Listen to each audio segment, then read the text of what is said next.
EU countries have agreed to start the process to open another accession cluster with Ukraine and Moldova.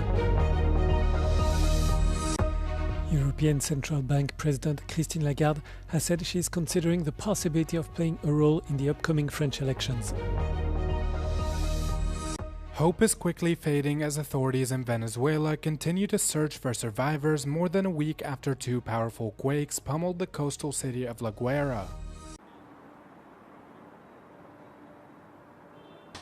Ukraine and Moldova notched another milestone in their EU accession bids. EU countries unanimously agreed on Friday to advance the opening of another cluster of negotiations. Cluster 6 covers external relations, foreign policy and security, which is relatively less contentious than other policy areas. EU accession is divided into 35 negotiating chapters grouped into 6 clusters. The opening of Cluster 6 reflects Hungary's gradual shift in position following Peter Magyar's election victory over Viktor Orbán. Orbán had kept Kyiv's accession bid on hold for years over a dispute concerning the treatment of the Hungarian minority in western Ukraine. Magyar's new government worked with the Ukrainian side to resolve the issue, leading to the long-awaited opening of the first cluster in early June. The European Commission and Ukraine have pushed to open the remaining clusters before the summer break. Thank you.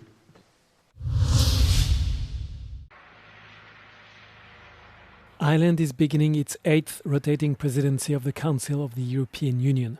Dublin will face numerous international challenges over the course of this 6-month term, but it is perhaps the EU's budget that will require the greatest effort on Ireland's part.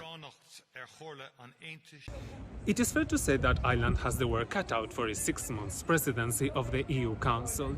Trade, competitiveness, security and enlargement are among the top priorities. But no other priority is more urgent and more consequential than the next EU budget.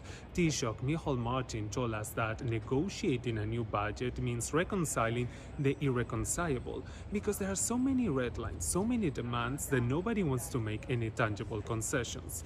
Still, the goal is to have a final deal in December, and this will require very long hours of negotiations and a great deal of effort. Jorge Liboreiro, Euronews, Cork. The last shreds of hope are quickly fading as the search for any remaining survivors continues in Venezuela after powerful twin quakes rocked the country more than a week ago. Locating survivors has dramatically slowed after the passing of the critical 72-hour window for emergency response, but authorities are still able to make some miraculous rescues. The official death toll is more than 2,500, but rescue officials on the ground have reported higher figures as tens of thousands remain missing. Though the government has not directly revealed how many are missing, an opposition website has logged over 38,000 cases, criticizing the government's response, which they say has been slow and haphazard.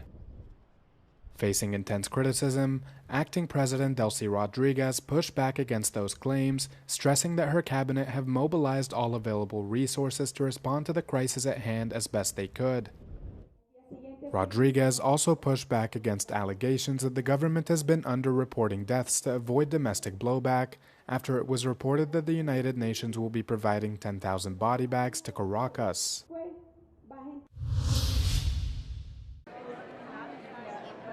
Despite his remarks, which are at times scathing, directed to his NATO allies, the US President Donald Trump might not create too much rancor at next week's NATO summit in Ankara, a long-time US diplomat has said.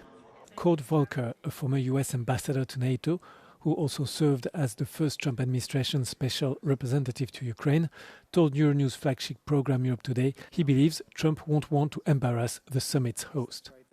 Trump is always raging about something. And he's unhappy about European contributions, European defense spending, Iran, whatever it might be. But this is not going to be a blow-up of a NATO summit.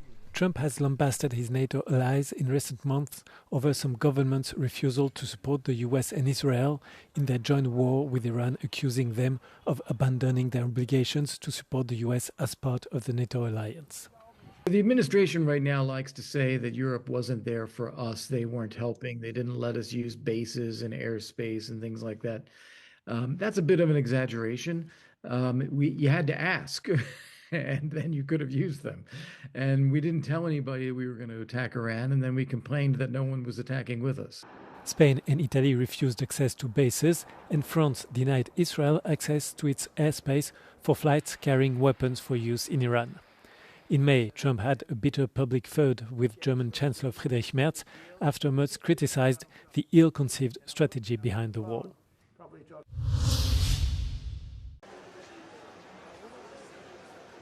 Can European courts halt the Spanish government's extraordinary regularization of undocumented migrants?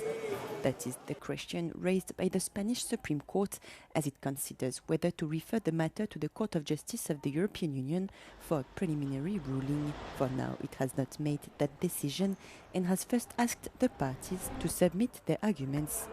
But how far can European courts really go? La Comisión Europea ya ha dejado claro que este tipo de políticas públicas dependen de los Estados miembros.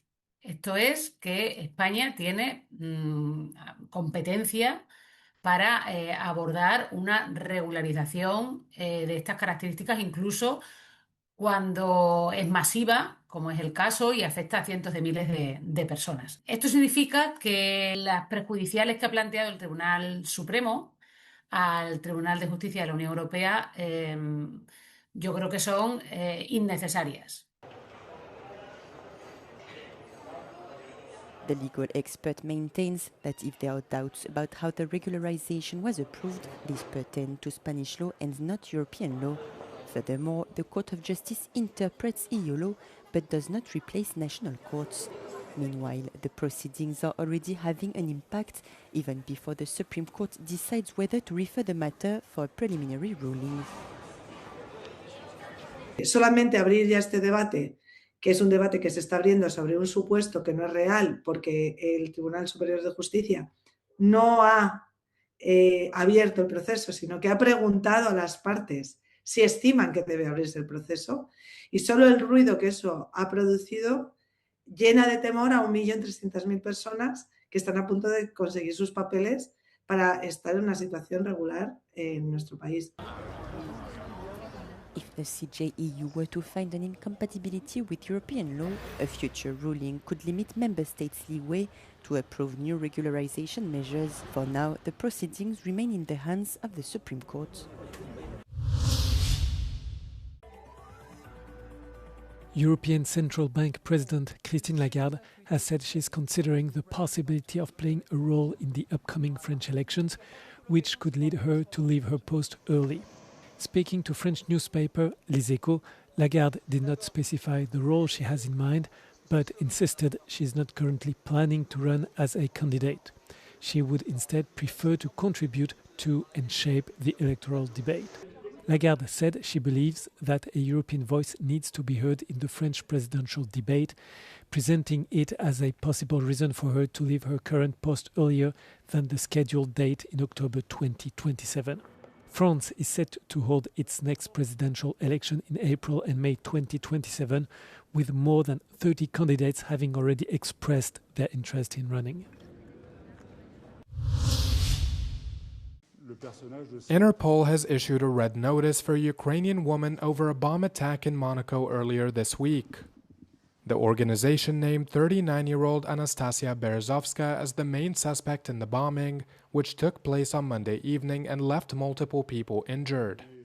Ukrainian business tycoon Vladimir Molayev was wounded in the attack, while his partner was critically injured and 2 others sustained moderate wounds. A red notice requests law enforcement around the world to locate and provisionally arrest an individual, but is not an international arrest warrant. A prosecutor told reporters that the suspect was sitting on a bench in Place des Moulins before placing an explosive device outside the building in which the victims were staying, which was triggered via remote control upon confirming the targets were present. Investigators later identified a car with German plates believed to have been used by the suspect, who prosecutors say disguised herself as a man to carry out the attack.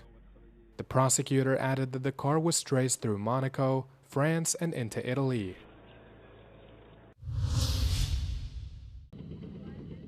After 6 weeks of training in Lithuania, the German Army's Freedom Shield exercise has come to an end. But before the soldiers head home, Lithuanian student Camille gets to enjoy one final highlight.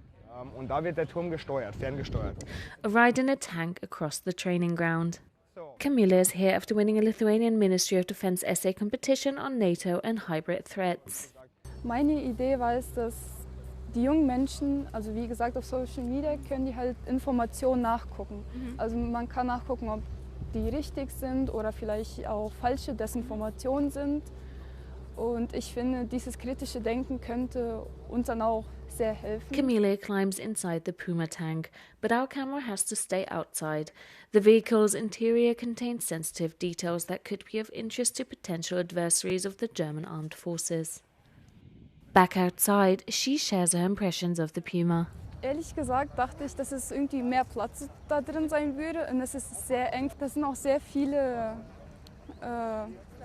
kleine Geräte, so auch Knöpfe und auch diese Lenkungen, das sieht aus wie eine Playstation-Konsole.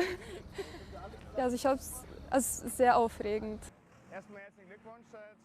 This year marked the 8th edition of the essay competition, with a record 400 entries. Security in the Baltic states is clearly on the students' minds, and even if you don't win the prize, you can still book a tank ride in Lithuania yourself.